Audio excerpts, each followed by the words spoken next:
எந்த கேள்வி வைத்து ஆரம்பிப்பது என்ற ஒரு இதற்காக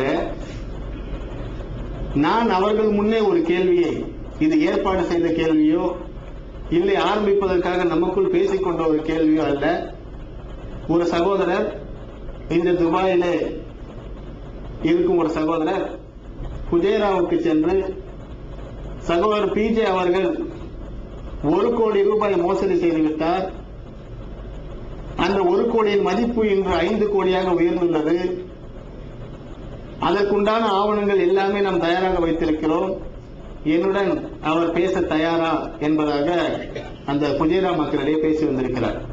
அந்த கேள்விக்கு பதிலாக துபாயிலும் அவர்கள் பதில் கொடுத்திருக்கிறார்கள்.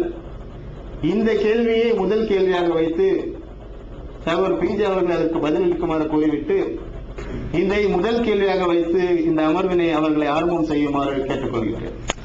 அஸ்ஸலாமு அலைக்கும் வரஹ்மத்துல்லாஹி வபரகாத்துஹு. அல்ஹம்துலில்லாஹி நஹ்மதுஹு வ நஸ்தஈனுஹு வ நஸ்தக்ஃபிருஹு வ நு'மினு பிஹி வ நதவக்கலு அலைஹி வ நஊது பில்லாஹி மின் ஷுரூரி அன்ஃபுஸினா வ மின் ஸய்யிஆத்தி அமாலினா மன் யஹ்திஹில்லாஹு ஃபலா முضில்ல லஹு வ மன் யுضلل ஃபலா ஹாதிய லஹு. வ அஷ்ஹது அன் லா இலாஹா இல்லல்லாஹு வஹ்தஹு லா ஷரீக லஹு வ அஷ்ஹது அன்ன முஹம்மதன் அப்துஹு வ ரசூலுஹு. அன்பிற்குரிய சகோதரர்களே, தாயகத்திலிருந்து பொருளீட்டுவதற்காக வெகு தொலைவு வந்திருக்கிற நீங்கள் சமுதாய உணர்வோடும் அக்கறையோடும் பல செய்திகளை அறிந்து கொள்வதற்காக உங்களுடைய நேரத்தை ஒதுக்கியிருக்கிறீர்கள். இந்த நேரம் அல்லாஹ்வுக்கும் அவருடைய ரசூல் ஸல்லல்லாஹு அலைஹி வஸல்லம் அவருடைய காட்டித் தந்த வழிமுறைக்கும் ஏற்றதாக அமைய அல்லாஹ்விடத்திலே பிரார்த்தித்தவனாக சகோதரர் யூசுப் அலி அவர்கள் கேட்ட கேள்வியிலிருந்து என்னுடைய விளக்கத்தை நான் துவங்குகிறேன். தமிழகத்திலே நம்முடைய பொறுப்பிலே 2 ட்ரஸ்டுகள் இருக்கின்றன. அந்த 2 ட்ரஸ்டுகளுக்கும் நான் சேர்மனாக இருந்து வருகிறேன். அந்த ட்ரஸ்டுகளுக்கு சொந்தமான சொத்துக்களைத்தான் நான் எடுத்துக்கொண்டதாக அந்த ஒரு சகோதரர் பேசினார் என்று சொன்னார்கள் இல்லையா, அதனால் நிரூபிக்க முடியும் அப்படியெல்லாம் ஒரு சகோதரர் பேசியிருக்கிறார். நான் கூட இந்த ஹுஜைரா சகோதரர் வந்து கேட்கும் பொழுது, அப்படி நிரூபிக்கிறார் நம்ம ரெடியா இருக்கிறோம், அவர்கிட்ட டேட்டா கேளுங்க, நிரூபிக்கு தயாரா இருக்கிறேன்னு சொல்லி அனுப்பினேன். அவங்க மறுநாளே நமக்கு தகவல் தெரிவித்தாங்க, இல்ல நான் கேள்விப்பட்டதான் சொன்னேன், என்கிட்ட எந்த ஆதாரமும் இல்லை, நிரூபிக்க இயலாதுன்னு சொல்லி அவர் பின்வாங்கி கொண்டார். இந்த தகவலை ஹுஜைரா சகோதரர்கள் சொன்னார்கள். அதனால நாளை உங்களுக்கு இதே குற்றச்சாட்டு உங்கள் மத்தியில் வைக்கப்படலாம். அது பற்றி முழுமையான விவரங்களை நீங்கள் தெரிந்து வைத்துக் கொள்வது நல்லது என்பதற்காக இதை விளக்குகிறேன். நம்முடைய பொறுப்பிலே 2 ட்ரஸ்டுகள் இருக்கின்றன. ஒரு ட்ரஸ்ட் முஸ்லீம் மீடியா ட்ரஸ்ட், இன்னொன்று முஸ்லீம் ட்ரஸ்ட்.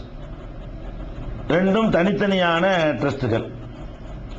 முஸ்லீம் மீடியா ட்ரஸ்டை பொறுத்த வரைக்கும் அந்த ட்ரஸ்டுக்கு கீழே எந்த விதமான அசையாத சொத்துக்கள் கிடையாது. கட்டிடங்களோ பில்டிங்குகளோ எதுவுமே கிடையாது. கார் போன்ற வாகனங்களும் கிடையாது. முஸ்லீம் மீடியா ட்ரஸ்ட் என்பதற்கு என்ன சொந்தம் என்றால், உணர்வு என்ற அந்த வார இதழ் சொந்தம், அந்த பெயர் சொந்தம். ஒற்றுமை என்ற மாத இருமுறை வெளியிட்ட ஒரு பத்திரிகை இருக்கு இல்லையா, அந்த பெயர் முஸ்லீம் மீடியா ட்ரஸ்டுக்கு சொந்தம். அதுபோக அந்த பத்திரிகையை கம்போஸ் பண்ணுவதற்கு தேவையான கம்ப்யூட்டர்கள், ஸ்கேனர்கள், பிரிண்டர்கள், டேபிள் சேர் போன்ற உபகரணங்கள் இது இருக்கிறது அந்த முஸ்லீம் மீடியா ட்ரஸ்டுக்கு. பேங்க்ல எப்ப பார்த்தாலும் எடுத்துக்கிட்டீங்கன்னா ஒரு 30,000 40,000 இந்திய ரூபா, 30-40,000 ரூபாய் பேலன்ஸ் இருந்து கொண்டே இருக்கும். அந்தந்த வாரம் பிரிண்ட் பண்ணி அனுப்பவும் வரவும் சரியா இருக்கும். பல லட்சக்கணக்கான ரூபாய்கள்லாம் அது கிடையாது. ஆனால் வரவேண்டிய ஒரு 10 லட்சம் ரூபாய் அளவுக்கு வரவேண்டிய கடன்கள் இருக்கிறது. ஏஜென்ட்களுக்கு அனுப்புவோம் இல்லையா பத்திரிகை, அதன் மூலம் வரவேண்டிய கடன் நிலுவையில் இருந்து கொண்டிருக்கிறது. அது வரும் போவும் ஒரு 40-50,000 ரூபாயை தாண்டாது பேலன்ஸ், பேங்குடைய பேலன்ஸ். முஸ்லீம் மீடியா ட்ரஸ்டுடைய சொத்துல மொத்தமே இவ்வளவுதான் இருக்கிறது. அந்த ட்ரஸ்டுக்கு அதிகமான மெஜாரிட்டியான உறுப்பினர்கள் நம்முடைய நிலைப்பாட்டை, தௌஹீத் ஜமாஅத்தினுடைய நிலைப்பாட்டை ஆதரிக்கக்கூடியவர்களாக இருக்கிறார்கள். அதனுடைய சேர்மனாக ஒவ்வொரு வருஷமும் சேர்மன் தேர்ந்தெடுக்கப்படணும். நான் தான் தொடர்ந்து அதனுடைய தலைவராக தேர்ந்தெடுக்கப்பட்டுக் கொண்டிருக்கிறேன். அதனுடைய செயலாளராக பி அன்வர் பாஷா அவர்கள், அது நம்ம தமிழ்நாடு தௌஹீத் ஜமாஅத்தினுடைய மாநில பொருளாளராக இப்ப இருக்கக்கூடிய அன்வர் பாஷா அவர்கள் முஸ்லிம் மீடியா ட்ரஸ்டுக்கு செயலாளராக இருந்து கொண்டிருக்கிறார்கள். இந்த ஆரம்ப காலத்திலிருந்தே தௌஹீதுக்காக அதிகமாக பொருளாதார அளவில் உதவி செய்த சகோதரர் ஜி.எம். ஷேக் என்ற ஒரு தொழிலதிபர் அதுக்கு பொருளாளராக இருக்கிறார். அந்த உணர்வுடைய வெளியீட்டாளராக அன்வர் பாஷா அவர்கள் இருக்கிறார்கள். இது நம்ம சகோதரர்களுடைய கண்ட்ரோல்ல கையில தான் இருந்து கொண்டிருக்கிறது. அது மற்ற யாரும் அதை எடுத்துக்கொள்ள முடியாது. அந்த ட்ரஸ்டை பொறுத்த வரைக்கும் இதுல இருந்து சொத்துக்களை எடுத்துக்கொள்வதற்கோ மோசடிக்கோ எதுக்குமே இடமும் கிடையாது. எல்லாம் கூட்டாக ட்ரஸ்டாக இருந்து ஒரு முறையாக கணக்கு வழக்குகள் பதிவு செய்யப்பட்டு ஆடிட் செய்யப்பட்டு ட்ரஸ்ட் கூட்டம் கூட்டப்பட்டு கணக்குகள் காட்டப்பட்டு எல்லாரும் சேர்ந்து சுருட்டினா சுருட்ட முடியுமே தவிர அப்படி சுருட்டுவதற்கு ஒன்றும் இல்லை. அதுல இது ஒரு முதல் விஷயம். அப்ப முஸ்லீம் மீடியா ட்ரஸ்டை பொறுத்த வரைக்கும் எந்த விதமான சொத்துக்களும் இல்லைங்கும் போது எடுத்துக்கொண்டாரு போயிட்டாருங்கிற பேச்சுக்கு இடமே இல்லை. இது ஒண்ணு. அப்புறம் முஸ்லீம் ட்ரஸ்ட் என்ற பெயர்ல ஒரு ட்ரஸ்ட் இருக்குது. இந்த ட்ரஸ்ட்லையும் இதுல நிறைய 4 சொத்துக்கள் இருக்கின்றன. முஸ்லீம் ட்ரஸ்டை பொறுத்த வரைக்கும் அதற்கு 4 சொத்துக்கள் இருக்கின்றன. இந்த சொத்துகள் எப்படி வந்தது என்பதை முதல்ல நீங்க விளங்கிக் கொள்ளணும். அந்த சொத்துகள் மோசடி செய்யப்பட்டிருக்கிறதா, அது இப்ப என்ன கண்டிஷன்ல இருக்கிறது அப்படின்னு விளங்கிக்கிட்டீங்க என்று சொன்னா இந்த குற்றச்சாட்டு அபத்தமானது என்பதை நீங்கள் விளங்கிக் கொள்ளலாம். அதாவது ஆரம்ப காலத்தில் தமிழ்நாடு முஸ்லீம் முன்னேற்ற கழகம் என்ற அந்த இயக்கத்தை நம்ம எல்லாம் சேர்ந்து ஆரம்பிக்கும் பொழுது அது சமுதாய பணி செய்வதோட மறைமுகமாக தௌஹீத் பிரச்சாரத்திற்கும் உறுதுணையாக இருக்கும். தௌஹீத் சகோதரர்கள் பாதிக்கப்படும் பொழுது அது களத்தில் இறங்கி குரல் கொடுக்கும் அப்படிங்கிற ஒரு வாக்குறுதியோடு தான் அந்த இயக்கத்தை நம்ம உருவாக்கணும் ஆரம்பித்தோம். அப்போது தௌஹீத் சகோதரர்கள் மாத்திரம் இருந்த காரணத்தினால அதை அப்ப ஏற்றுக்கொண்டார்கள். பிறகு தௌஹீத் அல்லாத சகோதரர்கள் அல்லாதவர்கள் இணைந்த பிறகு அந்த தௌஹீதுக்கு பக்கபலமாகத்தான் இது ஆரம்பிக்கப்பட்டது என்பதை மறந்துவிட்டு இது களிமா சொன்ன அனைவருக்குமான இயக்கம்ங்கிற மாதிரியான ஒரு டைப்ல போய் தௌஹீது சகோதரர்களுக்கு எதிராக இப்ப நிலைக்கு போயிட்டாங்க. அந்த ஆரம்ப காலகட்டத்தில் தௌஹீது சகோதரர்கள்ட்ட எதா இருந்தாலும் இந்த தமிழ்நாடு முஸ்லீம் முன்னேற்ற கழகத்துடைய பணிகளுக்காக அது செய்கிற மார்க்க பணிகளுக்காகவெல்லாம் மக்கள்கிட்ட போய் அடிக்கடி நம்ம அணுக வேண்டிய வருது. அப்ப சவுதியில் உள்ள சகோதரர்கள் சொன்னாங்க, நீங்க அடிக்கடி இப்படி நன்கொடைக்கெல்லாம் வர வேணாம், நல்ல பணி செய்வதற்காக ஒரு அசையாத ஒரு சொத்தை 1 கோடி ரூபாயில நம்ம வாங்கணும்னா அதுல இருந்து வரக்கூடிய வருமானத்தை வைத்துக் கொண்டு பிரச்சனை இல்லாம எல்லா பணிகளையும் செய்யலாம். திருப்பி திருப்பி மக்கள்கிட்ட போய்கிட்டு அது காசு கொடுங்க இது காசு கொடுங்கன்னு கேட்டா நல்லா இல்லைங்கிற ஒரு திட்டத்தை சவுதியில் உள்ள நம்ம சகோதரர்கள் முன்வைத்தார்கள். அதை எப்படி முன்வைத்தார்கள்னா, ஜித்தாவிலிருந்து ஒரு 25 லட்சம், தம்மாமிலிருந்து 25 லட்சம், ரியாதிலிருந்து ஒரு 25 லட்சம், துபாய் இந்த உங்க யுஏஇ மண்டலம் குவைத் உள்ளிட்ட இதன் சார்பாக ஒரு 25 லட்சம், இப்படி நம்ம வசூல் பண்ணி ஒரு ப்ராப்பர்ட்டி வாங்கி அதுல ஒரு சொத்தை வாங்கி போட்டு அதுல வர்ற வாடகை இருக்குல்ல அதை நல்ல பணிக்கு பயன்படுத்திக்கலாம், சொத்து சொத்தாவே இருக்கும் அப்படிங்கிற ஒரு திட்டத்தை வைத்தார்கள்.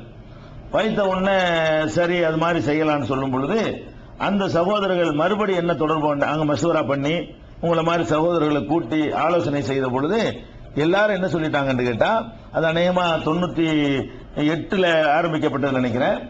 அந்த காலகட்டத்தில் எல்லாம் தமுமுகவோ இப்ப இருக்கிற நிர்வாகிகளோ மக்களுக்கு அறிமுகமாகல. அப்பெல்லாம் தௌஹீத் மட்டும்தான் இருந்தது.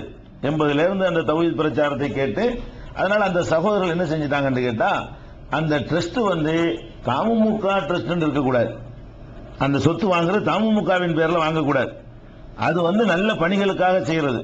இந்த அமைப்புடைய நிர்வாகத்தை வேற யாரும் நாளை கைப்பற்றிக் கொள்ளலாம். என்ன ஜனரஞ்சகமான அமைப்பு, பொதுக்குழு கூடி நீங்க எல்லாம் போங்கன்னு தட்டி விட்டு தேர்தலில் நிற்கக்கூடிய ஒரு அமைப்பா கூட மாறிடலாம். அப்படிலாம் ஆகும்போது இந்த சொத்து நல்ல நோக்கத்துக்கு கொடுத்த ஒரு சொத்து தீய காரியத்துக்கு பயன்படக்கூடிய நிலை ஏற்பட்டுரும். அதனால நம்பகமானவர்களாக கருதப்படக்கூடியவர்களை சேர்த்து ஒரு ட்ரஸ்டாக நீங்கள் உருவாக்க வேண்டும். அதுல தமுமுகவுடைய நிர்வாகிகளும் இருக்கணும், நிர்வாகியா இல்லாத வெளியில இருந்த நன்மக்கள் என்று நம்ம கருதுறோம் இல்லையா, அவங்களும் அதுல இடம் பெறணும் அப்படிங்கிற அடிப்படையில் ஒரு ட்ரஸ்டை நீங்கள் உருவாக்க வேண்டும். அவங்க போட்ட கண்டிஷன். யாரு? சவுதியில் உள்ள அந்த நிதி திரட்டி தருவதாக சொன்ன சகோதரர்கள் வந்து அப்படி ஒரு கண்டிஷன் போட்டாங்க, அதாவது ட்ரஸ்ட்டை உண்டாக்கணும்னு சொல்லி. அடுத்து அவங்க ஒரு கண்டிஷன் போட்டாங்க, அந்த ட்ரஸ்டுக்கு வந்து சேர்மனாக என்றால் அதாவது ஆயுள் கால லைஃப் சேர்மன் வாங்கல்ல, ஆயுள் கால சேர்மனாக வந்து நான் தான் இருக்கணுங்கிறத நிபந்தனை அவங்க போட்டாங்க. ஏன் போட்டாங்கன்னா, எங்களுக்கு இப்போதைக்கு அவர் மட்டும்தான் எங்களுக்கு தெரியும், வேற யாரும் எங்களுக்கு தெரியாது. அதனால வந்து லைஃப் சேர்மனாக ஜெயினுல் ஆபிதீன் இருக்கணும். மற்ற நிர்வாகிகள்லாம் ஆண்டுதோறும் தேர்ந்தெடுக்கப்படணும். தமுமுக நிர்வாகிகளும் இருக்கணும், நிர்வாகி இல்லாதவங்க இருக்கணும். அது தனித்து இயங்கணும், நல்ல பணிகளுக்கு ஏற்ப அதனுடைய செலவினங்கள் அமையணும்னு சொல்லி ஒரு ஆலோசனையை சொன்னாங்க. அப்ப அங்க உள்ள எல்லா நிர்வாகிகளும் கூடி ஆலோசித்து யாரெல்லாம் வந்து பக்கபலமா நல்லவர்கள் இருக்கிறாங்களோ அவங்களெல்லாம் அழைத்து வைத்து முஸ்லீம் ட்ரஸ்ட் என்ற பெயர்ல அந்த ட்ரஸ்ட்டை ஃபர்ஸ்ட் ஃபார்ம் பண்ணோம். ஃபார்ம் பண்ண பிறகுதான் வசூல் பண்ணுவோம்னு சொல்லிட்டாங்க. அந்த இருக்கிற இயக்கத்தின் பேர்ல வசூல் பண்ண மாட்டோம்னு சொல்லிட்டாங்க. முஸ்லீம் ட்ரஸ்ட் ஃபார்ம் பண்ணி அதை அரசாங்கத்தில் பதிவு பண்ணி அதனுடைய பைலா டீட் எல்லாம் தயாரிக்கப்பட்டு அது ரெஜிஸ்டர் செய்ய, ட்ரஸ்ட்னா ரெஜிஸ்டர் பண்ணி ஆகணும். இந்தியாவை பொறுத்த வரைக்கும் ஒரு ட்ரஸ்ட் என்று சொல்வதாக இருந்தால் சட்டப்படி ஒரு சொத்தை பதிவு செய்யற மாதிரி அதை வந்து பதிவு பண்ணி ஆகணும். பதிவு பண்ண டீட்ல எல்லா விதமான விதிமுறைகளும் கொடுக்கப்பட்டிருக்கிறது. இப்படித்தான் எழுதப்பட்டிருக்கிறது. அதாவது பி. ஜெயினுல் ஆபிதீன் சேர்மன், இவர் காலம் வரைக்கும் இவர் தான் சேர்மனா இருப்பார். இவர் மரணத்துக்கு பிறகு வேற ஒரு சேர்மன் தேர்ந்தெடுக்கப்பட்டார்னா அதுக்கப்புறம் வருஷம் சேர்மன் வந்து ட்ரஸ்டிகள் கூடி தேர்ந்தெடுக்கப்படணும். ஒரு வருஷம் தான் ஆயுள் காலம் சொல்லி எல்லாம் முடிவெடுத்தார்கள். அதுக்கு அப்புறம் இதை எல்லாரும் ஏற்றுக்கொண்டு நெஞ்சோம் அந்த ட்ரஸ்ட்டை உருவாக்கி அவங்களுக்கு அந்த காப்பி அனுப்பின பிறகு நிதி வசூல்ல இறங்கினார்கள். அவங்க அந்த 1 கோடிங்கிறத சாதாரணமா அவங்க சொல்லிட்டாங்க. ஆனால் சொன்னபடியெல்லாம் 1 கோடியெல்லாம் என்ன செய்யல, வசூல் ஆகல. 1 கோடி ரூபாய் வசூல் பண்ணிடலாங்கிற ரொம்ப இதா தைரியமா அவங்க இறங்கினாங்க. அந்த அளவுக்கு வசூல் ஆகல. சுமார் 30 லட்சம் ரூபாய் அளவுக்கு தான் என்ன செய்யுது அந்த தொகை வந்து வசூல் ஆகுது எல்லா பகுதியிலையும் சேர்த்து. அதுக்கப்புறம் இல்ல இவ்வளவுதான், அதுக்கு மேல முடியாது, 1 கோடி ரூபாய் அளவுக்கெல்லாம் வசூல் பண்றதுங்கிறது ஒரு பெரிய மேட்டர் சொல்லிட்டாங்க. அப்ப நம்ம என்ன பண்றோம், எல்லாரும் கூடி இந்த இருக்கிறதுக்கு தகுந்த மாதிரி ஒரு ப்ராப்பர்ட்டி வாங்கலாங்கும் போது இந்த காம்ப்ளெக்ஸ் மாதிரி கட்டுறாங்க இல்லையா, தரை வந்து சொந்தமா இருக்காது. அந்த கட்டிடங்கள் இருக்கிற வரைக்கும் அதை பயன்படுத்திக்கலாம். அந்த மாதிரி ஒரு நல்ல ஒரு காம்ப்ளெக்ஸ்ல ஒரு கட்டிடத்தை வாங்கி அதை ஒரு வர்த்தக நிறுவனத்துக்கு வாடகை விட்டோம்னு சொன்னா அது நல்ல பயனுள்ளதா இருக்கும் அப்படின்னு ஒரு ஆலோசனை செய்து ராயப்பேட்டை என்ற அந்த சென்னையில் உள்ள ராயப்பேட்டை என்ற ஒரு பகுதியில் ஒரு இடத்தை அந்த காம்ப்ளெக்ஸ் கட்டி கொண்டிருந்தார்கள் முழுமை இடையில. அப்பதான் கட்டுமான வேலை ஆரம்பித்திருக்கிறார்கள். அப்படிதான் வாங்க முடியும். அப்போ வாங்கினா தான் கொஞ்சம் கம்மியான விலைக்கு வாங்க முடியும். பினிஷ் பண்ணி இப்படி ஒரு தோற்றத்தோட காட்டினாங்கன்னு சொன்னா ரேட் அதிகமாயிரும். ஆரம்பத்திலே இந்த காலியா வைத்துக் கொண்டு இந்த படத்தை வச்சுக்கணும், என்ன செய்யணும், எங்களுக்கு இந்த இடம் வேணும் அந்த இடம் வேணும்னு சொல்லி நம்ம வாங்கினா தான் அது வந்து குறைந்த காசுல வாங்க முடியுங்கிறதுக்காக வேண்டி அந்த சொத்தை வந்து வாங்கணும். வாங்கி கட்டணம் எழுப்பிக் கொண்டே இருந்தது. அது 22 சில்லறைக்கு வாங்கினதுன்னு வைங்களேன். அப்ப அந்த மாதிரியான ஒரு தொகை அந்த சொத்தை வாங்கி வாடகைக்கு விடலாம் நாங்க நினைச்சோம். உண்மையில நாங்க அன்னைக்கு இருந்த ஒரு கணக்குல அது பினிஷ் ஆகி வாடகைக்கு விடுறதா இருந்தா 1 வருஷத்துக்குள்ள அது முடியும் என்ற நிலையில் அது இருந்தது. நம்ம என்னைக்கு அந்த பணம் கொடுக்கிறோம் அன்னையில இருந்து 1 வருஷத்துல வேலை முடிஞ்சிடும். இரண்டாவது வந்து அதுல ஒரு 25-30 ரூபாய் அளவுக்கு வாடகை வரும் என்ற அளவுக்கு நல்ல ஒரு லொகேஷன், அது வர்த்தகத்துக்கு ரொம்ப ஏற்ற ஒரு ஏரியா. அப்படி எல்லாம் நம்ம வந்து ஒரு கணக்கு போட்டு அதை வந்து வாங்கணும். வாங்கின உடனே அல்லாஹ் ரப்பல் ஆலமீன் அதை விரும்பல. அவன் வந்து 2 வகையான ஒரு இடைஞ்சல் அதுல உருவாக்கிட்டான். ஒரு இடைஞ்சல் என்னன்னு கேட்டா, அந்த பில்டிங் முகப்பை மறைக்கிற மாதிரி ஒரு பாலம் ஒன்று கட்டிவிட்டாங்க. அந்த இடத்துல ஒரு பாலம் இருந்தா நல்லது, போக்குவரத்து நெரிசல் ஏற்படுது. நெரிசல் ஏற்படுற இடம் தான் வியாபாரத்துக்குரிய இடம். அது நெரிசலா இருந்தா தான் வர்த்தகத்துக்கு நல்லது. நம்ம போறவங்க வரவங்களுக்கு கஷ்டமா இருக்குமே தவிர வியாபாரிகள் பார்வையில் இருக்கணும். எங்க டைட் நெரிசல் இருக்கிறதோ அங்க நல்லா வியாபாரம் நடக்கும், மக்கள் நடமாட்டம் இருக்கும். அப்ப அந்த நெரிசல் என்ற காரணத்தை காட்டி ஒரு பாலம் ஒன்று கட்டி அப்படியே நம்ம இதை மறைச்சு விட்டாங்க. அதுல வந்து இன்னைக்கு வாடகைக்கு விட்டோம்னா 10 ரூபாய்க்கு கூட யாரும் வரமாட்டாங்க. நம்ம அன்னைக்கு கணக்கு பண்ணி நம்ம ஒரு கணக்கு பண்ணோம். அந்த பாலம் மறைச்ச பிறகு வியாபாரி குடோனா தான் வச்சுக்கலாம். அதை வியாபாரத்துக்கு வர்ற மாதிரி எல்லாம் பாலத்து மேல எல்லாம் ஏறி போயிட்டு இருப்பாங்க. கீழே இயற்கையா மக்களுடைய நடமாட்டம் குறைஞ்சிரும். கண்ணுக்கு பளிச்சுன்னு தெரிஞ்சா தான் எல்லாரும் வருவாங்க. அந்த மாதிரியான ஒரு இடையூறு ஏற்பட்டு விட்டது. அதை இன்னைக்கு விற்கிறதா இருந்தா கூட 10 ரூபாய்க்கு விற்க முடியாது. இன்னைக்கு வாங்கிட்டு அதிகமான மக்கள் நல்ல எண்ணத்தோட எல்லாரும் அதை உதவி செஞ்சாங்க. நம்ம தேர்ந்தெடுக்கும் இந்த பாலம் இல்லை. பாலம் இல்லாத நேரத்தில் அதனுடைய மதிப்பு வேற. அது வந்து வர்த்தகத்துக்கு தகுதியற்ற ஒரு இடமா போயிடுச்சுன்னு சொன்னா அதுக்கு மதிப்பு தன்னால குறைஞ்சு போயிடும். வியாபாரத்துக்காக தானே ரேட்டு அதிகமாகுது. அந்த மாதிரி போயிடுச்சு ஒண்ணு. இரண்டாவது வந்து மின்சார வாரியத்திற்கும் அந்த பில்டருடைய மற்ற கட்டடக்காரர்களுக்கு மத்தியில் சில பிரச்சனைகள்லாம் ஏற்பட்டு நீதிமன்றத்தில் ஒரு வழக்கும் போயிடுச்சு. வழக்கு போன உடனே ஒரு 80-90% முடிவு பெற்ற நிலையில அந்த கட்டணம் அப்படியே வேலை நிறுத்தப்பட்டு விட்டது. இன்னைக்கு வரைக்கும் அந்த பில்டிங் வந்து கைக்கே வரல. அதாவது இன்னும் அந்த வந்தாலும் பெருசா ஒன்றும் வாடகை வராது. இந்த நிமிஷம் வரைக்கும் அது நீதிமன்றத்தில் கேஸ் இருக்கிறதுனால அந்த கேஸ் முடிஞ்சு ஏதோ ஒரு பிரச்சனை ஏற்பட்ட பிறகுதான் அது வந்து நம்ம மறுபடியும் அந்த பில்டர் வந்து என்ன செய்ய முடியும், அதை தொடர முடியும். அந்த கட்டிட பணியை தொடர்ந்து நம்ம கையில் அவர் தர முடியும். அது இன்னும் 1 வருஷம் ஆகலாம், 2 வருஷம் கூட ஆகலாம். நம்ம நாட்டில் நீதிமன்றங்கள் ரொம்ப ரொம்ப சுலோவா செயல்படுதுன்னு உங்களுக்கு தெரியும். அதனால வந்து இப்படி ஒரு நீங்க கொடுத்த காலத்துல இருந்து எடுத்துக்கிறீங்களா 5 வருஷம் தாண்டி போச்சு. இன்னமும் அது வந்து நம்ம கைக்கு வந்து சேரல. இதுல வந்து என்ன பிரச்சனைன்னு கேட்டா, அந்த கட்டடம் கட்டி விற்கிறார் இல்லையா, அந்த சகோதரர் வந்து ஒரு தௌஹீதுடைய அனுதாபி. 100% கடைப்பிடிக்காட்டா கூட இவங்க சொல்லலாம் கரெக்ட், என்னால முடியாது ஆனா இதான் கரெக்ட் அப்படின்னு நினைக்கக்கூடிய ஒரு நல்ல ஒரு சகோதரர்.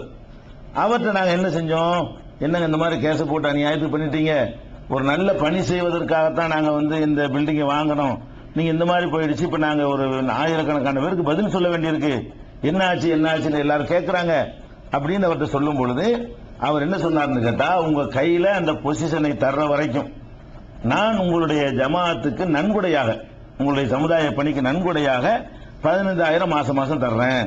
நாளைக்கு வாடகைக்கு விட்டா கூட உங்களுக்கு 10 ரூபாய் கிடைக்கும் போல சூழ்நிலையில நான் ஒரு மாசம் 15,000 ரூபாய் தர்றேன்னு சொல்லி அவர் ஒரு 3 ஆண்டுகளாக மாதம் 15,000 ரூபாய் தந்து கொண்டு இருக்கிறார்.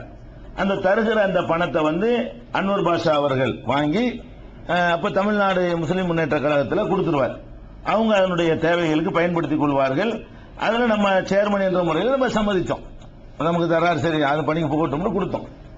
இதுல நம்ம ஏப்ரல் 10 வரைக்கும் அதுல இருந்து வந்து கொடுத்த அந்த சகோதரர் கொடுத்த நன்கொடைய அவங்க தான் அனுபவிச்சு வந்தாங்களே தவிர கை நீட்டி ஒரு 10 பைசா யார்ட்டையும் வாங்கவும் இல்லை. அதை வந்து அவங்க பயன்படுத்திக் கொள்வதற்கு முஸ்லீம் ட்ரஸ்ட் சேர்மன் என்ற முறையில் நம்ம சம்மதிச்சு என்ன செஞ்சோம், நல்லா பயன்படுத்தி நல்ல பணிக்கு உள்ளது பயன்படுத்திட்டு போங்கன்னு சொல்லி விட்டு கொடுத்துட்டோம். அப்ப அந்த காலகட்டம் வரைக்கும் 10 பைசாவும் நம்ம எடுத்துக்கொள்றதுக்கோ அதை கையாடல் பண்ணுவதற்கோ திங்கிறதுக்கோ எந்த ஒரு முகாந்திரமும் இல்லை. இது ஒரு நிலைமை. இந்த ஏப்ரல் 10 பிரிவினை ஏற்பட்ட பிறகு அந்த சகோதரரை சந்தித்து நம்ம விளக்கம் சொன்னோம், நீங்க நன்கொடையா தான் தர்றீங்க, இப்ப இந்த தௌஹீத் ஜமாஅத்துடைய செயல்பாடு வந்து தங்களுக்கு முட்டுக்கட்டை என்று சொல்லி அவங்க வந்து தௌஹீத் சகோதரர்கள்லாம் வெளியேற்றுகிற ஒரு நிலைக்கு ஏற்படுத்தி விட்டார்கள். இதுக்கு அப்புறம் நீங்கள் கொடுக்கிற அந்த நன்கொடை அந்த இயக்கத்துக்கு கொடுக்குறீங்களா, இயக்கத்துக்காக கொடுத்தீங்களா இல்ல தௌஹீத் பணிக்காக கொடுத்தீங்களா? தௌஹீத் பணிக்காக கொடுத்தா நீங்க தமிழ்நாடு தௌஹீத் ஜமாஅத்துக்கு நீங்க தாங்க அப்படின்னு நம்ம அவர்கிட்ட கேட்டோம். நான் வந்து தௌஹீத் வேலைக்காக மட்டும்தான் நான் தந்தனே தவிர அது நன்கொடை, அது வாடகை இல்ல, நானா விரும்பி தரக்கூடிய தொகை, நான் தௌஹீத் ஜமாஅத்துக்கு தந்துடுறேன் அப்படின்னு சொல்லி அவர் அந்த ஏப்ரலுக்கு அப்புறம் உள்ள அந்த நன்கொடைகளை, அதனுடைய வருமானம் அல்ல, அது நன்கொடை தான், அது நன்கொடைகளை ஒவ்வொரு மாசமும் சுமார் 15,000 ரூபாய், சுமார் இல்ல கரெக்டா 15,000 ரூபாய் செய்யறாரு அவர் தர்றாரு. அப்ப அந்த உடனே நாங்கள் பிரிந்தோம் நினைச்சு தெருவில் நின்றோம். நமக்குன்னு ஒரு அலுவலகம் இல்ல, செயல்படுறதுக்கு ஒண்ணுமே இல்ல, மக்களோட தொடர்பு கொள்ள முடியல. ஒரு அலுவலகம் எடுக்கிறாங்க 15,000 ரூபாய் இன்னைக்கு வாடகை கேட்கறாங்க. அப்ப நம்ம மசூரா பண்ணி என்ன பண்ணோம், இந்த ஜமாத்துக்கு இந்த ரூபா நன்கொடை தர்றேங்கிறாரு, இந்த வாடகையை நம்ம நம்பி சில சகோதரர்கள்ட்ட வந்து இப்ப இந்த துபாயில் இருக்கக்கூடிய ஜின்னாங்கிற சகோதரர் வந்து அட்வான்ஸுக்கு பொறுப்பேற்றுக் கொண்டார். அந்த 2 லட்சம் ரூபாய் அட்வான்ஸ் கேட்டாங்க. அட்வான்ஸ் நான் கொடுத்துட்றேன், வாடகைக்கு உங்களுக்கு சக்தி இருந்தால் ஒரு இடத்தை எடுங்க அப்படின்னு சொன்னாரு. அந்த சகோதரர் அட்வான்ஸ் கொடுக்க நாங்க இந்த 15,000 ரூபாய் ஒரு தர்றேன்னு எங்களுக்கு சொன்ன பிறகு அதை அடிப்படையாக வைத்து அந்த அலுவலகத்தை 30 அரண்மனைக்காரர் தலைமையகம் செயல்படுது இல்லையா, அந்த புளோரை எடுத்து ஜும்மா மற்ற வாராந்திர கிளாஸுகள் பல பணிகள் எல்லாம் அதுல தான் நடந்து கொண்டிருக்கிறது. அந்த வாடகை அப்படி வாங்கி அங்க வாடகை கொடுத்துறோம். இந்த ஏப்ரலுக்கு பிறகு நான் எடுத்துக்கிட்டேன்னா ஏப்ரலுக்கு பிறகு எடுத்துக்கல, ஆனா சில நோட்டீஸ் போட்டு அன்வர் பாஷா வாங்கி சாப்பிட்டு கொண்டிருக்கிறார் என்றெல்லாம் என்ன செஞ்சாங்க, நோட்டீஸ் போட்டாங்க. அது வாடகை கிடையாது, ஒரு மனுஷன் கொடுக்குற நன்கொடை. அந்த நன்கொடை இந்த பணிக்கு தான் தர்றேன் அவர் சொல்லுகிறார். நம்ம கட்டடத்தை கொடுத்து அதை யூஸ் பண்ணி வாங்கினது அது வாடகை. பொசிஷன் நம்ம கையில வரல. அந்த வாங்கின சொத்தினுடைய பொசிஷன் நீதிமன்ற வழக்கு இருக்கிற காரணத்தினால நம்ம கையில தரப்படவே இல்லை. பொசிஷன் ஒரு கையில இருந்து கொண்டிருக்கிறது. அந்த நன்கொடைகளை வந்து நம்ம வாங்கி கொண்டிருக்கிறோம். அது ஜமாத்து கணக்கில் வரவு வைக்கப்பட்டு அந்த ஜமாத்துடைய வாடகை கொடுக்கப்பட்டு கொண்டிருக்கிறது. இந்த 15,000 ரூபாயை யாரும் எடுத்து சாப்பிடுறதுக்கோ திங்கிறதுக்கோ எந்த ஒரு இடமும் இல்லை. ஆரம்பத்தில் அவங்களே பயன்படுத்தி கொண்டிருந்தார்கள். இப்போ தமிழ்நாடு தௌஹீத் ஜமாத்தினுடைய அலுவலகத்தினுடைய வாடகைக்கு பயன்படுத்தப்படுகிறது. இதுல யார்ட்டையும் 10 காசு எடுக்கிறதுக்கோ நீட்டுறதுக்கு ஒரு முகாந்திரமும் இல்லை. அடுத்து என்னன்னு கேட்டா, அதுல மீதி இருந்த ரூபாய், இந்த தொகை, இந்த சொத்து வாங்கினதுக்கு மீதி இருந்த ரூபாயையும் போட்டு வாழ் உரிமை மாநாடு நடத்தினேன் இல்லையா, அந்த மாநாட்டுக்கு திரட்டப்பட்ட நிதியில கொஞ்சம் மிச்சம் இருந்தது. அப்போது தமுக அலுவலகம் இருந்த அந்த பில்டிங்கை அவங்க விலைக்கு தர்றதுக்கு ரெடியா இருந்தாங்க. அது கூட தரை நமக்கு சொந்தம் கிடையாது. அது ஒரு குறிப்பிட்ட காலத்துக்குரிய குத்தகை பில்டிங்கு. அந்த 30 வருஷம் அது வரைக்கும் அந்த பில்டிங்கை பயன்படுத்திக்கலாம். அப்புறம் பில்டிங்கோட இடத்துக்காரங்களுக்கு கொடுத்துட்டு போயிடணும். அந்த மாதிரியான ஒரு ப்ராப்பர்ட்டி அது. அதனால அந்த தொகை அதை விலை பேசி வாங்கிடலாம்னு சொல்லி 16 ரூபா அதை விலை பேசி என்ன செஞ்சாங்க, அதை வாங்கணும். வாங்கும் பொழுது மறுபடியும் எல்லா நிர்வாகிகளும் கூடி மசூரா பண்றோம். இது எப்படி வாங்குறது? தமிழ்நாடு முஸ்லீம் முன்னேற்ற கழகம் வாங்குவோம். ஏன்னா அது ட்ரஸ்டுக்குன்னு வசூலித்த பணம் பாதி, மாநாட்டிலிருந்து மிச்சமானது பாதி. இப்ப ரெண்டும் இருக்கிறதுனால தமுமுகங்கிற பெயர்ல இந்த சொத்தை வாங்குவோம் அப்படிங்கிற கருத்து வைக்கப்பட்ட பொழுது எல்லா நிர்வாகிகளும் அன்றைக்கு பொறுப்பில் இருந்த எல்லாருமே தமுமுக பேர்ல வாங்கக்கூடாது. ஏன் வாங்கக்கூடாதுன்னு கேட்டா, இது ஒரு ஜனரஞ்சகமான இயக்கம். இது நாளைக்கு யாரு வேண்டாம் என்ன செய்யலாம், இந்த இயக்கத்துல தலைவர்களா வந்துருவாங்க. மோசமான தலைவர்கள் வந்துட்டாங்கன்னு சொன்னா இந்த சொத்து மோசமான காரியத்துக்கு பயன்படும். அதனால நம்ம செலக்ட் பண்ணப்பட்ட நம்ம கூட அந்த பொறுப்புல இல்லாம தூக்கி எறியப்பட்டுடலாம். அங்க அந்த மசூரால பேசப்பட்டது அப்படின்னு சொல்லி எல்லாம் ஏகமானதா மசூரா பண்ணி அதையும் முஸ்லீம் ட்ரஸ்ட் பேர்ல வாங்குவோம். அந்த ப்ராப்பர்ட்டியும் முஸ்லீம் ட்ரஸ்ட் என்ற பெயர்ல வாங்கணும்னா நம்ம ஒரு தேர்வு செய்யப்பட்ட மக்களா இருக்கிறோம். நம்மளும் மாறி போயிடலாம், அது ஒரு விஷயம். அன்றைக்கு எடுத்த மசூராவில் உள்ள தகவலை உங்களுக்கு சொல்றேன். அப்ப அந்த மாதிரியான அடிப்படையில் அந்த சொத்து வாங்கப்பட்டுச்சு. அதுவும் முஸ்லீம் ட்ரஸ்ட் பேர்ல தான் இருக்கிறது. அதிலிருந்து ஏதாவது வாடகை வருமானம் வருதானே வரல. அதுல ஒரு 75% தமுக அலுவலகம் பயன்படுத்தி கொண்டிருக்கிறார்கள். ஒரு 25% உணர்வு அலுவலகம் இயங்கிக் கொண்டிருக்கிறது. அந்த பில்டிங் அப்படி இருந்து கொண்டிருக்கும் போது அதுல இருந்து பணம் வருது, சாப்பிடுறோங்கிற பேச்சுக்கு இடம் கிடையாது. ரெண்டாவது சொத்து, ஒரு சொத்து 15,000 ரூபாய் கொடுக்குறாங்க, அது ஜமாத்துக்கு போய் கொண்டிருக்கிறது. அதுக்கு முந்தைய அவங்களுக்கு போய் கொண்டிருந்தது. வேற எந்த அதுல இருந்து எடுப்பதற்கு திங்கிறதுக்கு எந்த ஒரு இடமும் இல்லை. இரண்டாவது சொத்து எந்த வாடகையும் இல்லாம இலவசமான முறையில் அவங்க அதுல என்ன செய்யறாங்க, உணர்வும் அவங்களும் பயன்படுத்தி கொண்டிருக்கிறார்கள். அந்த இதை பயன்படுத்துறாங்க. அதுல இருந்து எந்த வாடகை வரத்துக்கு வழி இல்லை. காசை எடுத்துக்கிறதுக்கு திங்கிறதுக்கு எந்த ஒரு இடமும் இல்லை. சொத்து சொத்தாவே இருக்கிறது. அவங்க பயன்படுத்தி கொண்டிருக்கிறார்கள். இது ரெண்டாவது சொத்துங்க. மூணாவது சொத்து என்னன்னு கேட்டா, மதுரையை சேர்ந்த சிக்கந்தர் என்ற ஒரு சகோதரர், தௌஹீத் சகோதரர், ரொம்ப காலமா நம்ம மதுரையில் இருந்த காலத்தில் எங்களுக்கு தெரியும். அவர் தன்னுடைய அந்த அண்ணா மேம்பாலத்துக்கு கீழே வைகை ஆறு ஓடுது இல்லையா, அந்த வைகை கரையில் அவருக்கு ஒரு சொத்து இருந்தது. அந்த சொத்துக்களை நிறைய பேர் ஆக்கிரமித்து இரும்பு பற்ற அதெல்லாம் போட்டிருந்தார்கள். அந்த சொத்தை என்ன செஞ்சாரு, அவரு நான் ஒரு தௌஹீத் பணிக்காக வேண்டி மர்கஸுக்கு பள்ளியாசலுக்காக வேண்டி நான் ஃப்ரீயா தர்றேன் அப்படின்னு சொன்னார். ஃப்ரீயா தர்றேன்னு அவர் சொல்லக்கூடிய நேரத்தில் அந்த சொத்தினுடைய மதிப்பு ஒரு 2 லட்சம் ரூபாய் தான் இருக்கும். ஃப்ரீயா தர்றேன்னு சொன்னார்ல, அந்த நேரத்தில் அந்த சொத்தை விற்கிறதா இருந்தா 2 லட்சம் ரூபாய் கூட விற்க முடியாது. அந்த சொத்தை ஃப்ரீயா தர்றேன்னாரு. அது நிறைய ஆக்கிரமிப்புகள் இருந்துச்சுல. நீங்க தௌஹீத் பணிக்குன்னு எடுத்துக்கிட்டீங்கன்னா அவங்க எல்லாம் சொல்லி காலியாக்கிடலாம், காலியாக்கினா ஒரு பிரம்மாண்டமான ஒரு இடமா போயிடும் சொல்லி அவர் தர்றேன்னு சொன்னாரு. அப்போ நம்ம தௌஹீத் பிரச்சார குழு வைத்திருந்தோம். ஜமாத்தாக ரெஜிஸ்டர் பண்ணி ஃபார்ம் பண்ணி வைக்கல. அப்ப நம்ம சொல்லிட்டோம், இந்த மாதிரி இருந்தா தனி நபர் பேர்லாம் பதிவு செய்யற மாதிரி இருக்கு, இப்போதைக்கு வேணான்னு சொல்லி நாங்க அதை மறுத்துட்டோம். மறுபடியும் அவர் தொடர்பு கொண்டு இதை எடுத்துக்கிறங்க இருந்து எல்லாத்தையும் ஆக்கிரமிச்சு மொத்தத்தையும் எடுத்துருவாங்க இவ்வளவு தெரியுது அப்படின்னு அவர் கேட்டுக்கொண்டதற்கு பிறகு அப்ப நாங்க எல்லாம் மசூரா பண்ணி அதை முஸ்லீம் ட்ரஸ்டுக்கு நீங்க எழுதித்தாங்க, நாங்க அதை தௌஹீத் பணிக்கு பயன்படுத்திக்கிறோம். அதான் இப்ப ரிஜிஸ்டர் பாடியா இருக்குது, ஒரு பதிவு செய்யப்பட்ட ஒரு ட்ரஸ்டா இருக்கிறதுனால அதுக்கு நீங்க எழுதித்தாங்க அப்படின்னு சொன்னோம். அவர் எழுதி தந்தார். எழுதி தந்த உடனே ஆக்கிரமிப்புகளாக இருந்த இரும்பு பற்றைகள் எல்லாம் கொஞ்சம் கொஞ்சமா என்ன செஞ்சோம், அதை ஒரு 4-5 கடைகள் காலியாக்கிருக்கோம். மற்றவங்க காலியாகிறோம்னு சொல்லிட்டாங்க. சும்மா காலியாகல, 25, 10 கொடுத்து அது காலியாக்கப்பட்டிருக்கிறது. அது அந்த இடத்தை அவர் நமக்கு எழுதி தந்தார் பாருங்க.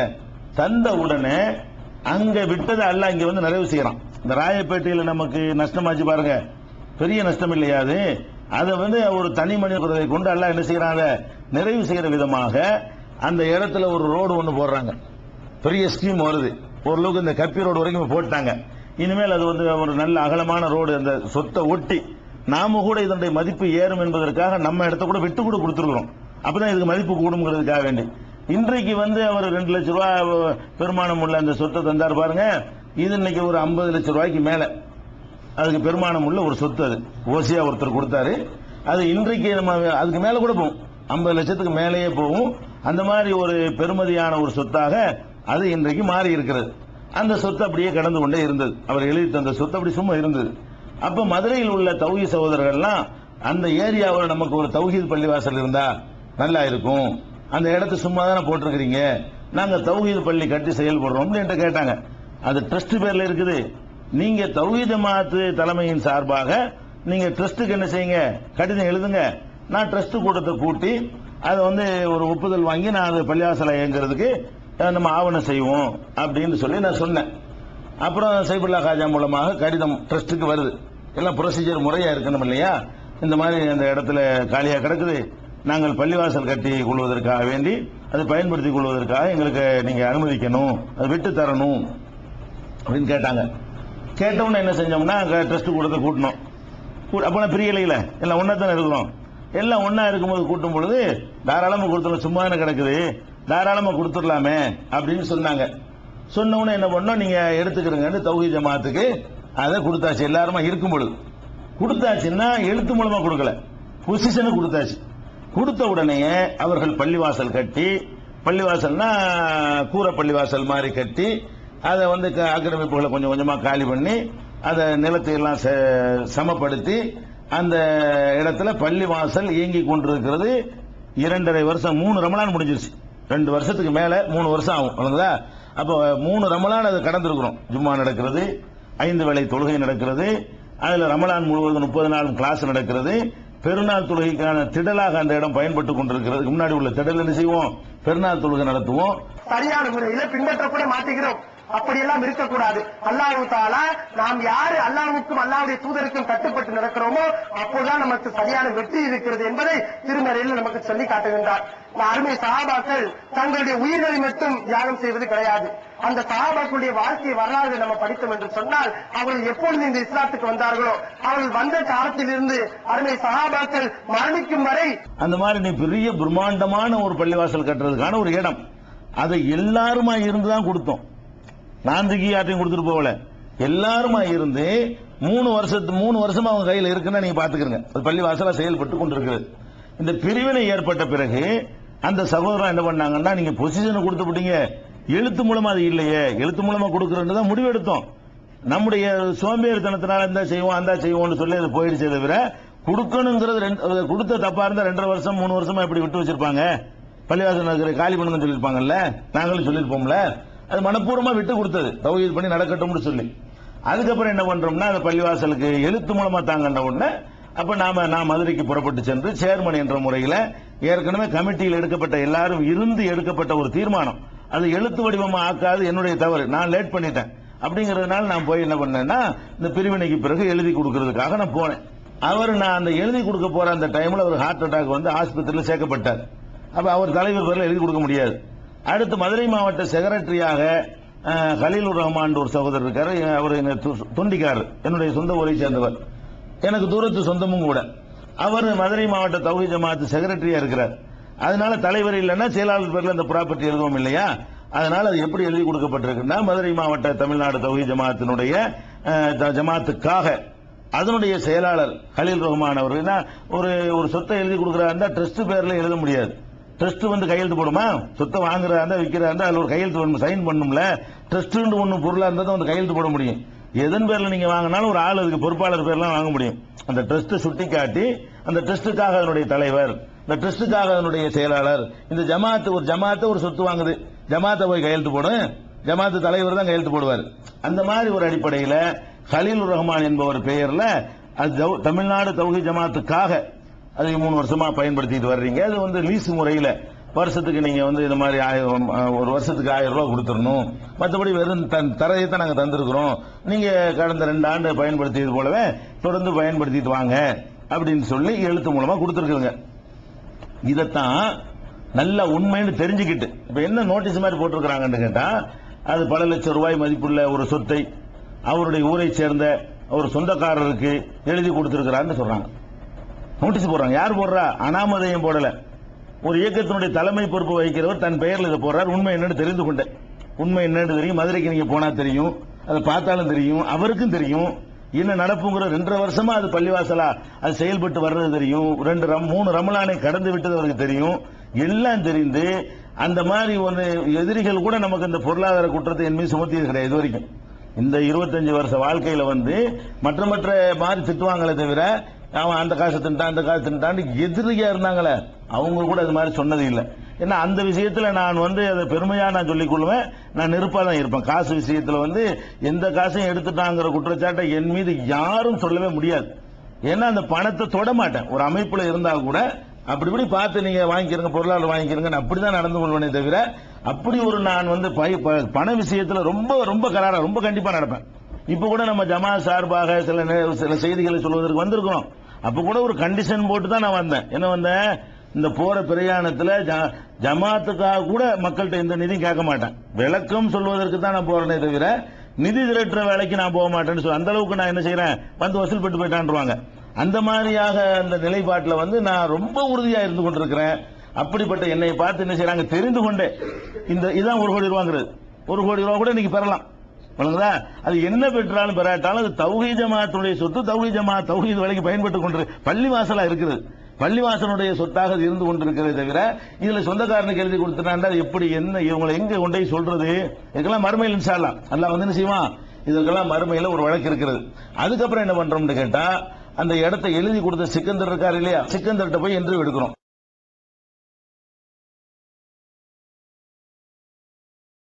அன்பிற்கினிய சகோதரர்களே, அஸ்ஸலாமு அலைக்கும். முஸ்லிம் ட்ரஸ்ட் அதற்கு சொந்தமான மிக முக்கியமான இடங்களில் ஒன்றாக இருக்கக்கூடிய மதுரையைச் சேர்ந்த அந்த 100 பள்ளிவாசல் இடத்தை முஸ்லிம் ட்ரஸ்டுக்காக தந்த சகோதரர் சிக்கந்தர் அவர்கள் இங்கே வந்திருக்கிறார்கள். அவர்களோடு மதுரையிலே மிக பிரபலியமாக இருக்கின்ற டாக்டர் மொய்தீன் அவர்களும் இங்கே வந்திருக்கிறார்கள்.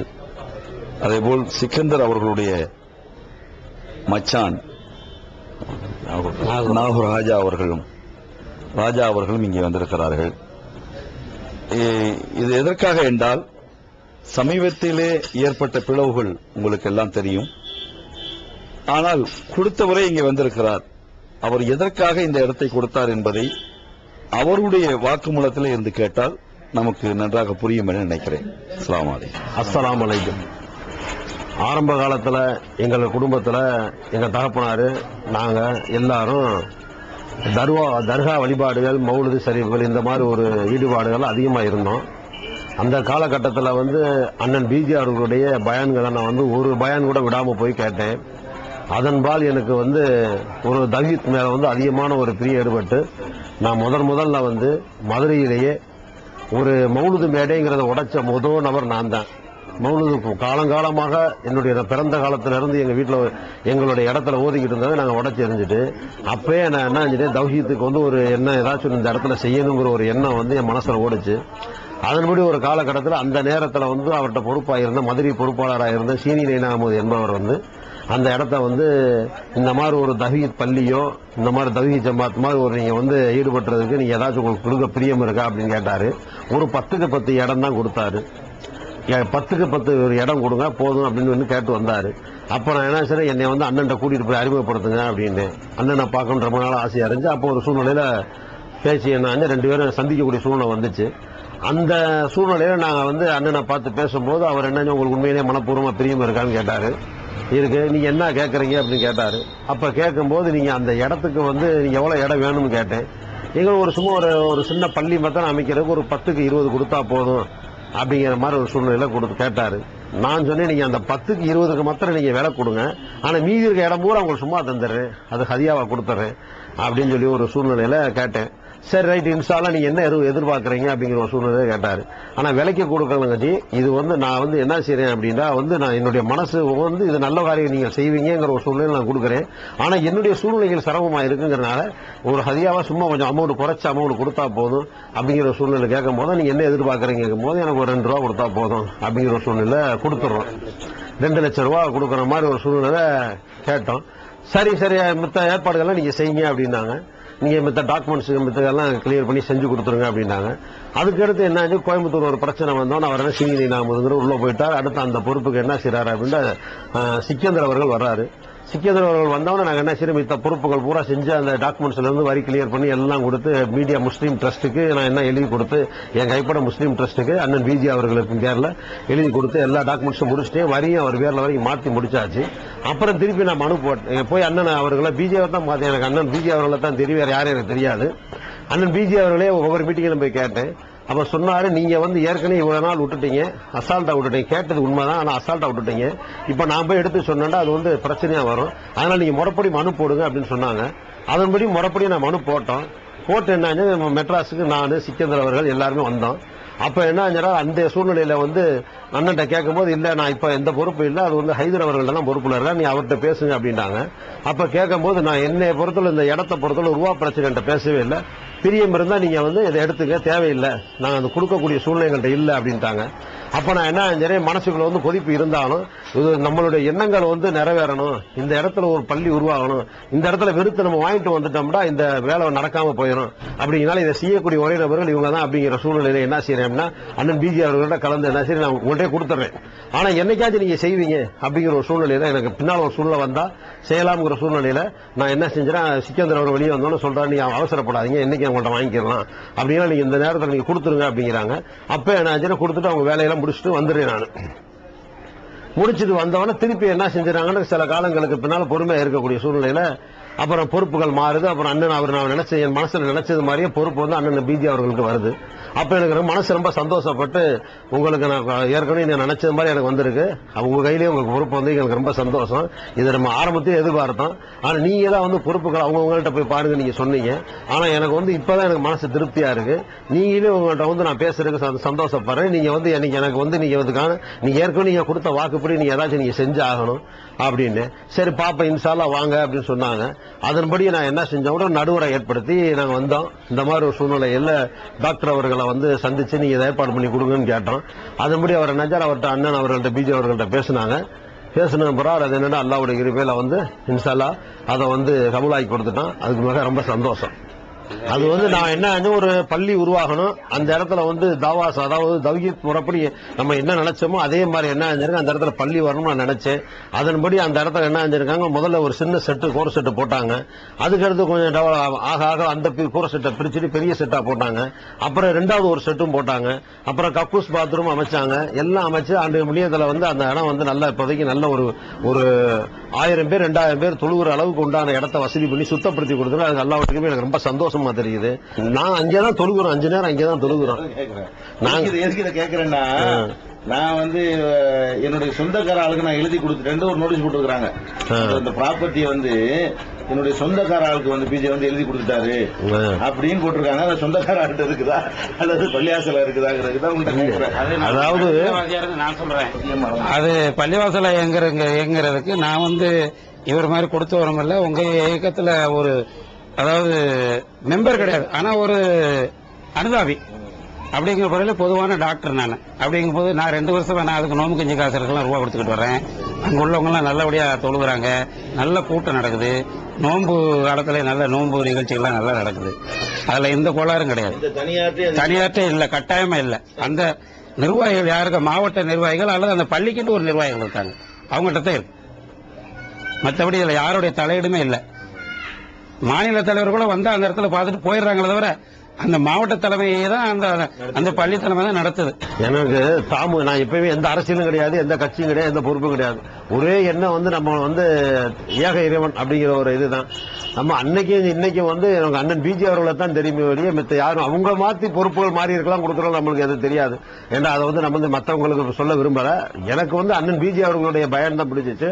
அதன்படி என்ன இந்த காரியத்தை இவர் செய்வாருங்கிற ஒரு நம்பிக்கையில தான் இவர் சொல்லும் செயலோரம் அல்லாஹ்வுடைய கிருபையில கரெக்டா இருக்கு. இனிமே இவர் செஞ்சிருவாருங்கிற நோக்கத்துல தான் அந்த இடத்தை அவர் கையில கொடுக்கணும். அல்லாஹ்வுடைய கிருபை நான் என்ன மனசுல நினைச்சோன்னா மவுத்து எப்ப கொடுக்குறான்னு எனக்கு தெரியாது, அல்லாஹ்வுக்கு தான் தெரியும். எனக்கு மனசு நிம்மதியான முறையில் இப்ப இருக்குது. எங்க குடும்பத்தினரும் சரி, எங்க முன்னோர்கள் செஞ்ச பாவங்கள் செஞ்சிருந்தோம், அது மன்னிக்கப்பட்ட அந்த இடத்துல வந்து தொழுகை நடக்கிறது எனக்கு ரொம்ப சந்தோஷமா இருக்கு. அதுல வந்து எந்தவித மாற்று கருத்தும் கிடையாது. ரெண்டாவது, அங்க வந்து யாரும் தலைமையில இருந்து யாருன்னு வர்ற மாதிரி தெரியல. ஆனா எல்லாரும் அல்லாஹ்வுடைய பேர்ல அவங்கவுங்க ஆட்டோமேட்டிக்கா தொழுகிறாங்க. வெள்ளிக்கிழமை ஜும்மா நடக்குது. இந்த வட்டம் குர்பானிக்கு கூட நான் என்ன செஞ்சிருக்கேன், அவங்க தான் வந்து இடம் கட்டினாலும் என் பக்கத்துல இருக்க இடத்த என்னுடைய சொந்த செலவுலேயே நான் என்ன செய்யறேன் அப்படின்னா வந்து ஒரு 2000 ரூபாய் செலவடி மட்டப்படுத்தி புல்டோசர் வச்சு மட்டப்படுத்தி கல்லுகள்லாம் அடிக்கி சிமெண்ட் போட்டு அங்க வந்து மாடு அறுத்தாங்க. ஒரு 100 மாடு வரைக்கும் அறுத்தாங்க. அந்த மாடு அறுத்ததுக்கு உண்டானது என் இடத்த நான் சுத்தப்படுத்தி பக்கத்துல கொடுத்து அது இவங்களை தான் கொடுத்து அவங்க தான் செஞ்சாங்க. என்ன 2 கறியை கூட பவுர சொன்னாங்க. நான் தான் 2 பவுந்து. அதுல எந்தவித மாற்று கருத்தும் கிடையாது. சகோதரர்களே, இங்கே சகோதரர் சிக்கந்தர் அவருடைய மைச்சானும் சுங்கம்பள்ளி வாசனுடைய பெரிய குடித்தன காரணமா, அது மாத்திரமல்லாமல் தேசிய லீக்கில் நான் அறிந்து லத்தீப் சாஹிபினுடைய வலது இடதாக எல்லா நேரத்திலும் லத்தீப் சாஹிபை நான் பார்க்க போற நேரத்துல எல்லாம் அங்க பெரும்பாலும் அவங்களையும் நான் பார்த்திருக்கிறேன். அப்படி நாடறிந்த ஒரு சகோதரர் நாகூர் ராஜா அவர்கள், அவங்க மச்சானாவும் இருக்கிறாங்க. ஒருவேளை இவர் வேற எந்த சொத்தையாவது யாருக்காவது தூக்கி கொடுத்துட்டாரா இல்லையா நம்ம தெரிஞ்சுக்கணும் இல்லையா, அவர் சொத்தா இல்லையாங்கிற அவங்கள்ட்ட கேட்டு நம்ம தெரிஞ்சுக்கிறோம். அஸ்ஸலாமு அலைக்கும். இன்றைக்கு நம்முடைய பிஜே அவர்களுடைய தலைமையில் இயங்கக்கூடிய இந்த தௌஹீதினுடைய அலுவலகத்திலே இருந்து இந்த குடியரசு திருநாள் அன்று இந்த செய்தியை சமுதாய மக்களிடையே ஏற்படுகிற ஒரு அமைதிக்காகவும் சமுதாய மக்களிடையே உண்மைகளை உணர்ந்து கொள்ளக்கூடிய ஒரு வாய்ப்பாக இது அமைவதனாலே என்னுடைய உள்ளார்ந்த கருத்துக்களை நான் இங்கே தெரிவிக்கிறேன். எனக்கு மைத்துனனாக இருக்கக்கூடிய என்னுடைய அவர்களுடைய தகப்பனார் எனக்கு சொந்த மச்சான் தான். அவருடைய அந்த இடம் ஒரு தர்காவாக மைதனாண்டவர் தர்கா என்று சொல்லி, ஆனால் அங்கே அநேகமான அனாச்சாரங்கள் நடந்து கொண்டிருக்கிறது. வருடத்திற்கு ஒரு முறைதான் அவர் சொல்வது போல மவுலூதுகள் நடைபெறும். ஆனால் மற்ற காலங்களிலெல்லாம் அனாச்சார பூமியாக அது திகழ்ந்திருந்தது. அதை மாற்றுவதற்காகத்தான் அப்படிப்பட்ட காரியங்கள் எல்லாம் நடந்தன. அந்த இடத்தை முதலிலே அவருக்கு உடைய உள்ளத்திலே அந்த தௌஹீது ஒளிவெள்ளம் பாய்ச்சப்பட்டு அது வளர்ந்து வலுப்பெற்று அதனுடைய ஒரு நிலைப்பாடாக அவர் அந்த ஒரு மாபெரும் சொத்தை இன்றைக்கு கிட்டத்தட்ட 60 லட்சம் ரூபாய் அது மதிப்பு இருக்கக்கூடிய அளவுக்கு ஒரு சொத்து. நாங்கள் எல்லாம் சதுரடிக்கு அவரிடம் சண்டை போட்டு கொண்டிருக்கிற நேரத்தில் உரிமைப்பட்டவர்கள் பங்காளிகள் சதுரடிக்கு அவரோடு சண்டை போட்டுக் கொண்டிருக்கிற காலகட்டத்திலே ஒரு 3000 4000 சதுரடியை கிட்டத்தட்ட 10,000 சதுரடியை 60 லட்சம் ரூபாய் பெருமானம் உள்ள அந்த சொத்தை தூக்கி கொடுக்கிற போது நாங்கள் அமைதி காத்தோம் என்று சொன்னால், அந்த செயலை உள்ளார நாங்கள் மனதிலே பாராட்டிக் கொண்டு நாங்கள் இருந்தோம் என்று சொன்னால், அதற்கு காரணம் நான் முன்னாலே சொன்ன அந்த விளக்கம்தான். அரசியல் தலைவர்களாலே முடியாததை, ஆன்மீக பெரியவர்கள் என்று பல்வேறு லட்சக்கணக்கான தப்லீக் ஜமாத்தை கூட்டிச் செய்தவர்கள் செய்ய முடியாததை அந்த இறை வழிபாட்டுக்கு அவர்கள் நடத்தினார்களே, அந்த இறை ஒளிவு அந்த வெள்ளம் நம்முடைய மைத்துனருடைய உள்ளத்திலே வந்து ஒரு சதுரடிக்கு 10 ரூபாய்க்கும் 100 ரூபாய்க்கும் தகராறு பண்ணுகின்ற நம்முடைய மைத்துனர் இப்படி பல லட்சம் ரூபாய் சொத்தை இறைவனுடைய பாதையிலே கொடுத்திருக்கிறார் என்று மிகுந்த சந்தோஷப்பட்டு, நான் ஒரு ஜமாத்தினுடைய பெரிய குடுத்தனம், ஒரு அரசியல் தலைவன், பிரமுகர் என்ற முறையிலே சுன்னத்துல் ஜமாத் என்கின்ற அந்த அடிப்படையிலே ஏராளமான பேர் அணுகி இந்த பகுதியிலே இப்படி ஒரு கொடிய காரியத்தை உங்கள் மைத்துனர் செய்துவிட்டாரே, அங்கு போய் இங்கு போய் கடைசியில வந்து நடுவீட்டில் கொண்டு வந்த மாதிரி கொண்டு போய் கழுத்த இருக்கிற மாதிரி இவரை உங்க மச்சனை பண்ணிட்டாங்க. இது வளர்ந்துமே ஆனால், இது நிலைபெறுமே ஆனால் இதனுடைய முடிவு என்னவாக இருக்கும்? இந்த பட்டணக்கார தெருவை கொலைக்களமாக மாற்றுவதற்கு உரிய வேலையை உங்கள் மைத்துனர் செய்துவிட்டாலே இதை நீங்கள் தடுத்தே ஆக வேண்டும் என்று எங்களிடமெல்லாம் வற்புறுத்திய காலத்தில் அப்போதும் நான் முன்னாலே உள்ள கருத்தைத்தான் சொன்னேன். அந்த வணக்கத்துக்கு, அந்த வணக்க வழிபாட்டிற்கு அதை அவர்கள் மேம்படுத்தி இருக்கிறார்கள். அதற்காகத்தான் அது உதவுகிறது. அந்த நோக்கத்தோடு நாம் செய்திருக்கிறோம். அது நிச்சயமாக நடக்கும். காலத்திற்கேற்க தன்னுடைய கருத்துக்களை மிக கண்ணியமாக புகுத்துகின்ற கலவரமற்ற ஒரு சூழலிலே கண்ணியத்தையும் கருத்தையும் வளர்க்கின்ற ஒரு அற்புதமான வழியை அவர் பின்பற்றி வருகிறார். ஆகவே நாளைய தினம் வருகிற காலத்திலே அப்படிப்பட்ட மோசமான சூழ்நிலைகள் உருவாவதற்கு நமக்கு எந்த வாய்ப்பும் இல்லை. ஆகவே இது ஒரு மிக நல்ல காரியத்தை என் மைத்துனன், நான் வேடிக்கையாக சொல்வதென்றால் அவன் வாழ்நாளிலே செய்திருக்கிற ஒரு நல்ல காரியம் இது. அந்த நல்ல காரியத்தை போய் தடுப்பதற்கு நிச்சயமாக நான் தயாராக இல்லை என்று சொல்லி அவருக்கு துணையாக நின்றேன், அவருக்கு வலிமை சேர்த்தேன். அவர் செய்கின்ற எல்லா விஷயங்களையும் பாராமுகமாக இருந்து அவருக்கு உதவிகரமாக இருந்திருக்கிறேன். இப்படி அதனாலே தான் இந்த நேரத்தில் அது ஒரு சரியான இடத்திலே சரியான முறையிலே சரியாக போய்கொண்டிருக்கிற நேரத்தில் ஒரு சரியில்லாமைக்கு ஒரு சற்று போய் அதற்கு ஒரு வலிமை, அந்த கருத்துக்கு வலிமை சேர்க்கிற ஒரு இடத்திற்கு நாம் ஆதரவாக இருந்துவிடக் கூடாது, அமைதி கூட ஆதரவாக இருந்துவிடக் கூடாது என்கின்ற அடிப்படையிலே மிக தெளிவாக நான் இந்த கருத்தை சொல்லுகிறேன். இந்த முஸ்லீம் ட்ரஸ்டுக்குத்தான் அந்த இடம் கொடுக்கப்பட்டது. அதுவும் பிஜே அவர்களுடைய அந்த தலைமையிலே இருக்கிற அந்த முஸ்லீம் ட்ரஸ்டுக்குத்தான் இந்த இடம் கொடுக்கப்பட்டது. இன்றும் நாளைக்கும் முழுமையாக அவர்களுடைய பரிபாலனத்திலே தான் அது இருந்து கொண்டிருக்கிறது என்பதிலும் எந்த கருத்து வேறுபாடும் இல்லை. ஆகவே அது நிச்சயமாக அதற்கு இறைவனுடைய நாட்டமோ என்னவோ, அவர்களுக்கு அந்த பள்ளியை கொடுத்த அந்த நேரத்தில் பின்பக்கமாக போக வேண்டிய பாதை முன்பக்கமாக கிட்டத்தட்ட ஒரு 30 அடி அந்த பாதை, அதாவது வைகையினுடைய பீச் ரோடு என்று சொல்லக்கூடிய அந்த ரோடு இருகரை பாதையும் உருவாகி இன்றைக்கு வல்லநாயனுடைய 20 ஒரு 10 லட்சம் ரூபாய் பெறக்கூடிய சொத்தை இன்று 60 லட்சமாக இந்த இடம் மாறி இருக்கிறது.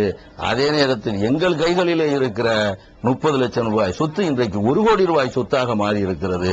அது இறைவனுடைய வல்லவனுடைய நாட்டம் என்று நாங்கள் மிக மகிழ்வாக அந்த நிகழ்ச்சியிலே இருக்கிறோம். அதிலும் எப்படி ஒரு பெற்ற பிள்ளையினுடைய செயலை பார்த்து ரொகையிலானவனுக்கு சாச்சா, பெற்ற பிள்ளையினுடைய ஒரு நற்செயலை பார்த்து பூரிப்பார்களோ அந்த வகையிலே அவருடைய அந்த நற்செயலை பார்த்து நான் பூரித்திருக்கிறேன். எங்களுடைய அந்த எண்ணம் போல எங்களிடம் இருக்கிற அந்த பாவங்களை வல்ல இறைவன் எங்களை எல்லாம் மன்னித்து இந்த ஒரு நற்செயலின் மூலமாக எங்களுக்கு அவன் மேன்மை தர வேண்டும் என்று துஆ செய்தவனாக மேன்மைக்குரிய காரியத்தை எடுத்து கையாண்டு இன்றைக்கு வரையிலும் நடத்தி கொண்டிருக்கிற அவர்களுக்கும் அல்லாஹ் வலிமை சேர்க்க வேண்டும், அவர்களுடைய நியாயம் வெற்றி பெற வேண்டும், நாளைய காலம் மிகச் சிறந்த காலமாக இருக்க வேண்டும். பல்லாயிரக்கணக்கான மக்கள் அந்த இடத்திலே இறைவனை வணங்கி ஏற்றம் பெற வேண்டும். அந்த ஏற்றத்திலே அல்லாஹ் எங்களுக்கு நல்ல கூலியை தர வேண்டும் என்று வாழ்த்தி, இந்த நல்ல நேரத்திலே பாக்கர் போன்றவர்கள், அருமையான பிஜே போன்றவர்களை எல்லாம் சந்திக்கிற வாய்ப்பையும் இந்த கருத்துக்களை சொல்லுகின்ற வாய்ப்பு, 2 நாட்களாக என் உள்ளத்திலே உள்ள கருத்து, அந்த வழிகேடான இளைஞர்களை ஒரு சிகப்பு சட்டை போட்டு பச்சை சட்டை போட்டுக்கிட்டு சந்தனக்குள்ள டப்பாங்குத்து டான்ஸ் ஆடுற ஆளையெல்லாம் கொண்டாந்து மார்க்க பயான் செய்ய வைத்த ஒரு மாபெரும் மேதை என்பதில் எனக்கு அன்றைக்கும் கருத்து வேறுபாடு இல்லை, இன்றைக்கும் கருத்து வேறுபாடு. அதை சொல்லுவதற்கு கூட இந்த வாய்ப்பு கிடைத்தமைக்காக நான் மிகவும் நன்றி கூறி இந்த வாய்ப்பை தந்தமைக்கு நன்றி கூறி சகோதரர்களே, அவர்களுக்கு சிக்கந்தர் அவர்களுக்கு எந்த சமயத்தில் நாம் வாக்களித்திருந்தாலும் அளிக்கப்பட்ட வாக்கு அளிக்கப்பட்டதுதான். அந்த அளிக்கப்பட்ட வாக்கை நிறைவேற்ற வேண்டும்.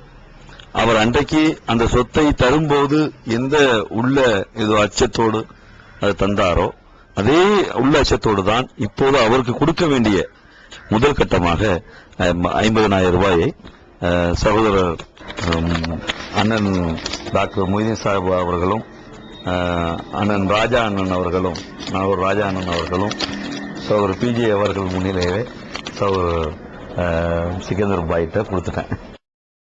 அதுல நீங்க உண்மை விளங்கிக்கலாம் எந்த அளவுக்கு பொய்களை சொல்லுகிறார்கள். இது ஒரு சொத்துங்க, இதுல எடுத்துக்கிறது என்ன இருக்குது, அந்த சொத்து முஸ்லீம் சொத்து, அந்த அறிவு தௌஹீத் ஜமாத் சார்பா பள்ளிவாசல் நடந்து கொண்டிருக்கிறது, அவ்வளவுதானே தவிர பல லட்சக்கணக்கான ரூபாய் மதிப்புள்ள ஒரு சொத்தை வெறும் 1000 ரூபாய்க்கு சும்மா கூட கொடுத்துட்டு போயிடலாம். ப்ரொசீஜருக்கு தான் 1000 ரூபாய் கூட வாங்குறோம். தௌஹீத் பணிக்காக ஒரு சகோதரன் தர்றான், ஒரு ட்ரஸ்ட் சொத்தை இன்னொருவருக்கு கொடுக்கறதா இருந்தா ஒரு ப்ரொசீஜர் இருக்கு நம்ம நாட்டு சட்டப்படி, அதுக்கு தான் சும்மா ஒரு 1000 ரூபாய் ஃபார்மாலிட்டிக்கு போட்டிருக்கோம், சும்மா கூட தூக்கி கொடுத்துட்டு போயிடலாம். அந்த பணிக்கு தான் அவர் கொடுத்தார் அந்த சகோதரர், தனியா ஒரு ஆளுக்கு தாரவாத்து கொடுக்கறதுக்கு தான் நம்ம யோசிக்கணும். ஆனாலும் இந்த நாம நாட்டு சட்டத்துக்காக தான் அந்த குறைந்த காசு ஃபார்மாலிட்டிக்கு போட்டிருக்கோமே தவிர அது தௌஹீத் பணிக்கு தான் பயன்பட்டு கொண்டிருக்கிறது. கொடுத்தவரை ரொம்ப ஹாப்பியா ரொம்ப சந்தோஷமா இருக்கிறார். இன்னொரு சொத்து இருக்கிறது, 4வது சொத்து, அது மதுரையில தான் இருக்கிறது.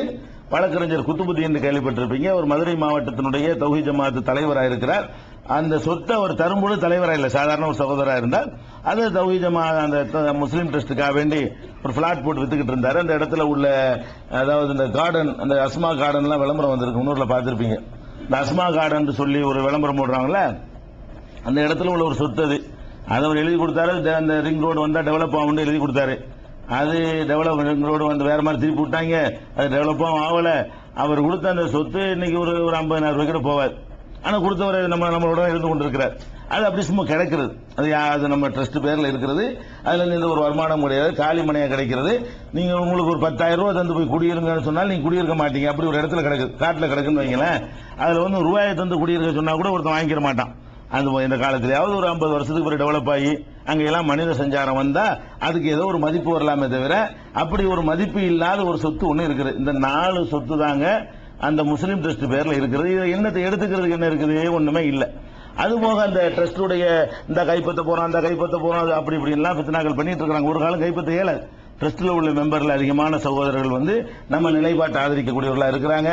எல்லாருமே ஒரு நிலைப்பாடை எடுத்தாலும் சேர்மனை உங்களுக்கு மாற்ற முடியாது. சேர்மன் கையெழுத்து போடாம ட்ரஸ்ட்ல எந்த ஒரு காரியம் நடத்த முடியாது. நீங்கள் நல்ல நோக்கத்திற்கு பயன்பட வேண்டும் என்று நீங்கள் எல்லாம் கொடுத்த அந்த சொத்து வந்து நல்ல நோக்கத்துக்கு பயன்படுவதற்காக வேண்டி பிடிவாதமாக உட்கார்ந்துட்டு இருக்கிறோம். நம்மளை நம்பி கொடுத்திருக்காங்க, காப்பாற்றுவோம் நம்பி கொடுத்திருக்காங்க, நல்ல பணிக்கு பயன்படும் நம்பி கொடுத்திருக்காங்க. கொடுத்த ஒவ்வொரு சகோதரரும் வந்து தௌஹீத் ஜமாஅத்து இடைஞ்சலா இருக்குன்னு சொன்ன ஒரு இயக்கத்தை கொடுக்கல. தௌஹீத் ஜமாஅத்துக்கு சப்போர்ட்டா இருக்கும் கூட ஒரு இயக்கம் நினைச்சுதான் அந்த காலத்து அது கொடுத்தவங்க கூட அப்படித்தான் கொடுத்திருப்பாங்க.